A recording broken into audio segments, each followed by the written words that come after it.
আসসালামু আলাইকুম ওরহমতুল্লাহি ওবরাকাতু।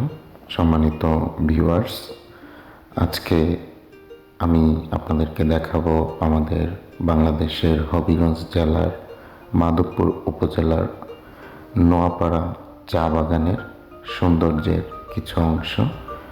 আসলে আমাদের হবিগঞ্জ জেলায় অনেকগুলো চা বাগান রয়েছে, তবে তার মধ্যে সাতছড়ি, জগদীশপুর, বৈকুণ্ঠপুর, সুরমা, তেলিয়াপাড়া এবং নোয়াপাড়া, এছাড়াও চাঁদপুর বাগান আছে, ওইটাও অনেক সুন্দর একটি জায়গা। আসলে চা বাগান অধ্যুষিত এই এলাকাটি নিঃসন্দেহে প্রকৃতির এক অনন্য সাধারণ সৃষ্টি, যেখানে আপনি আসলে আপনার দেহ, মন, প্রাণ প্রশান্তিতে ভরে উঠবে। তো যাই হোক, আমি আমার কাজের সুবাদে প্রায়ই বিভিন্ন টি গার্ডেনগুলোতে ঘুরতে যাওয়ার সৌভাগ্য হয়, আলহামদুলিল্লাহ। তো এখানে নোয়াপাড়া চা বাগানের সবচাইতে বিশেষ একটি দিক হলো অন্যান্য বাগানগুলোর তুলনায় এটাতে আপনার যোগাযোগ ব্যবস্থা অনেক ভালো এবং তুলনামূলক অন্য বাগানগুলোর চাইতে এখানের সেফটিটা অনেক বেশি। এর মূল কারণ হচ্ছে এই নোয়াপাড়া বাগানের পাশেই আছে আপনার বিশাল একটি শিল্প গোষ্ঠী। আপনারা হয়তো অনেকেই জানবেন, সাইহাম গ্রুপের অনেকগুলো শিল্প প্রতিষ্ঠান এই বাগানের আশেপাশে অবস্থিত, যার কারণে অন্যান্য বাগানগুলোর চাইতে তুলনামূলকভাবে জনবসতি একটু বেশি এখানে। এবং এই বাগানের প্রাকৃতিক সৌন্দর্য অন্যান্য বাগানগুলোর চাইতে একটু ভিন্ন এবং একটু বেশি সুন্দর। এখানে আপনি আসলে দার্জিলিংয়ের টি গার্ডেনগুলোর মতো একটি খুব সুন্দর ভিউ পাবেন। এই যে আঁকাবাঁকা মেঠো পথ বাগানের ভেতর দিয়ে খুব সুন্দর আপনার মন, দেহ প্রশান্ত করে তুলবে।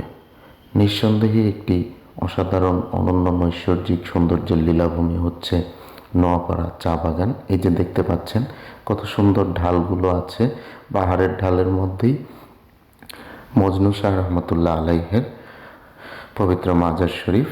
এটা হচ্ছে ওনার মাজার শরীফ পাহাড়ের চূড়ায়, ওখানে ওঠার একটি সিঁড়ি আছে। এই হচ্ছে ওনার মাজারে ঢোকার মূল প্রবেশ পথ। আর একটা বিশেষত্ব হলো এই মাজার শরীফের একটা তথাকথিত মিথ আছে যে এখানে সন্ধ্যার পর কেউ আসতে পারে না। এটা আসলে এক ধরনের মিথ এবং এটা এখন পর্যন্ত প্রচলিত আছে। তো যেই বিষয়টা হচ্ছে সবচেয়ে ইন্টারেস্টিং, এই মাজার শরীফে প্রত্যেক বৃহস্পতিবারে হাজার হাজার আশিকদের একটা সুন্দর সমাগম অনুষ্ঠিত হয়। এখানে খুব সুন্দর নামাজের সুব্যবস্থা আছে এবং মাজারটিও স্থানীয় যিনি চেয়ারম্যান ছিলেন, আবু নাসিম চেয়ারম্যান, আলমগীর চেয়ারম্যান নামে যিনি প্রচুর পরিচিত অনেক বেশি, ওই নাসিম চেয়ারম্যানের তত্ত্বাবধানেই এই মাজারটার উনিই ছিলেন প্রধান পৃষ্ঠপোষক।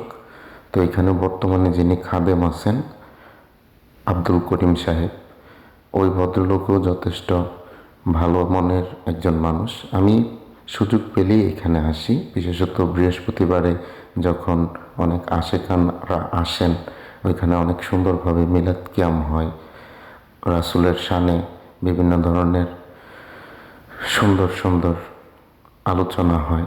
তো অনেক তথ্যবহুল আলোচনা। আর বেসিক্যালি আমি নিজে আসলে একজন আপনাদের তথাকথিত মাজার প্রেমী যেটা বলেন, আমি মাজার অন্তর থেকে খুব বেশি ভালোবাসি। অলিয়া উলিয়াদের সহবতে থাকতে, তাদের পদধূলির আভাস নিতে আমি সর্বদাই ব্যাকুল থাকি।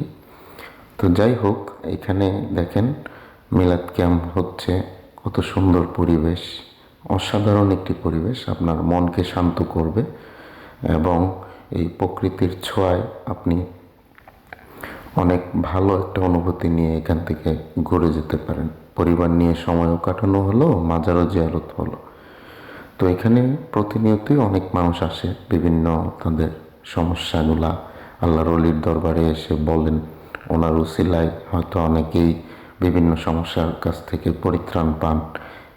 আর মাজারের পরিবেশটাও অনেক সুন্দর। এখানে অনেকগুলো কাঠগোলাপ গাছ আছে, যেগুলোর সবসময়ই আমি খেয়াল করেছি ফুল ফুটে থাকে বেশিরভাগ সময়ই। আর সবচেয়ে ইন্টারেস্টিং বিষয় হলো এখানে আপনি অনেকগুলো পশু পাখিরও মেলবন্ধন দেখতে পাবেন, যেমন বানর আছে, তারপরে বিভিন্ন ধরনের পশু পাখি কলকাকলি, অনেক সুন্দর একটা পরিবেশ। এই হচ্ছে ওনার পবিত্র রওজা শরীফ। উনি হচ্ছেন খাদেম মাজার শরীফের। আমাকে এই ভদ্রলোক যথেষ্ট মায়া করেন। মিলাদ ক্যাম্প চলছে, আমি অধম মিলাদ ক্যাম্পে শরিক হলাম ওনাদের সবার সাথে। আর আশা করি আপনাদের সবার এই ভিডিওটা ভালো লাগবে, কারণ এই ভিডিওটা আমি আসলে কোনো ব্লগ করার উদ্দেশ্য নিয়ে করি নাই। এখানে অনেকগুলা আপনারা সিন টিন ওইভাবে মিল পাবেন না, যেরকম সব ভিডিওগুলো মানুষ এডিট করে অনেক ভালোভাবে প্রিপেয়ার করে দেয়। আমার এটা এতটা গোছানো কাজ না, জাস্ট কৌতূহলবশত মনে হইল যে একটা ভিডিও ক্রিয়েট করে দেই নিজের ভয়েস দিয়ে। তো ওইটি হচ্ছে মূল কথা আর কি। এখানে মিলাদ ক্যাম্প হবে, অনেক সুন্দরভাবে মিলাদ ক্যাম্প পাঠ করা হবে। আমাদের দয়াল রাসূল দুজাহানের বাদশাহ মওজুদে মুফাক্কার হযরত আহমদ মুহাম্মদ মুস্তাফা সাল্লাল্লাহু আলাইহি ওয়াসাল্লামের নুরানি শানে মিলাদ ক্যাম্প হবে। তো আমিও মিলাদ ক্যাম্পে তাদের সাথে শরিক হইলাম। আসলে আল্লাহর ওলিদের মাজার জিয়ারত করতে পারাটাও আমি মনে করি এক ধরনের সৌভাগ্যের বিষয়। কেননা আল্লাহর ওলিদের মাজার শরীফে গেলে আধ্যাত্মিক অনেক পরিশুদ্ধতা লাভ করা সম্ভব হয়, যেটা আপনি নিয়মিত ধর্মের কাজগুলোর মধ্যে হয়তোবা অতটা ভালোভাবে আয়ত্ত করতে পারবেন না। কারণ মাজারের একটা জিনিস আপনি খেয়াল করবেন, এখানে যারা মাজার রিলেটেড বা মাজারের সাথে কাজ করে যথেষ্ট আদব ভক্তির সাথে তারা মাজারের ওই কাজগুলা সম্পন্ন করেন। এবং যারা মাজারের আসে বা ভক্ত বা যারা মাজারকে জিয়ারতের উদ্দেশ্যে বিভিন্ন দূর দূরান্ত থেকে আসেন, সকলকেই তারা তাদের সাধ্য অনুযায়ী যতটা সম্ভব সহযোগিতার হাত বাড়িয়ে সুন্দরভাবে তাদের একটা নিরাপত্তা এবং সুন্দর একটা পরিবেশ তাদেরকে উপহার দেয়। তো যাই হোক, আমার প্রথম ব্লগ, ভুল ত্রুটিগুলা সবাই ক্ষমাসুন্দর দৃষ্টিতে দেখবেন।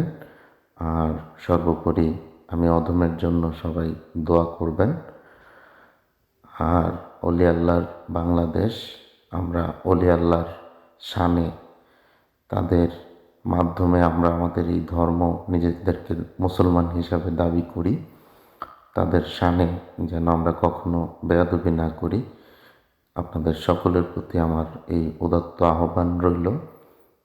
ভুল ত্রুটিগুলো আবারও বলছি, ভুল ত্রুটি ক্ষমাসুন্দর দৃষ্টিতে দেখবেন। সকলের জন্য শুভকামনা। আগামীর দিনগুলো সবার জন্য সুন্দর হোক, প্রশান্তি বয়ে আনুক, এই কামনাই আজকের এই ক্ষুদ্র ব্লগটি শেষ করছি। সবার জন্য শুভকামনা। খোদা হাফেজ। সবাই আমার জন্য দোয়া করবেন। আল্লাহ হাফেজ। আসসালামু আলাইকুম ওয়া রাহমাতুল্লাহি ওয়া বারাকাতুহু।